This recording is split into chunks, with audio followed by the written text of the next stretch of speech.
বাংলাদেশে ছড়িয়ে পড়েছে টিকটক ভাইরাস। আপনার এবং আপনার পরিবারের খেয়াল রাখুন।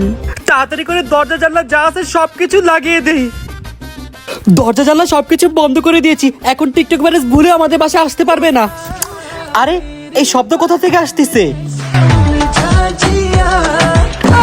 আল্লাহ, ওর টিকটক ভাইরাস হয়ে গেছে। এই কি হলো তোমার? আমাকে ছাড়ো, আমি আরে টিকটক তাড়াতাড়ি আসো, করব। বসো এদিকে। আল্লাহ, কি বিপদে পড়লাম আমি। দাঁত, এই টিকটক ভাইরাস আমার বাসায় কি করে আসলো? বসে থাকো তুমি ওইখানে। আব্বা যা। কি রে, কিসের সাউন্ড?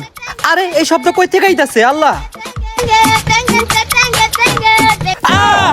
তোরও টিকটক ভাইরাস হয়ে গেছে। আল্লাহ, তোমরা মা ছেলে এখন এখানেই থাকবা, নাইলে দুজনের টিকটক ভাইরাস বের করে দিব। তোরা জীবনও ভালো হবি না।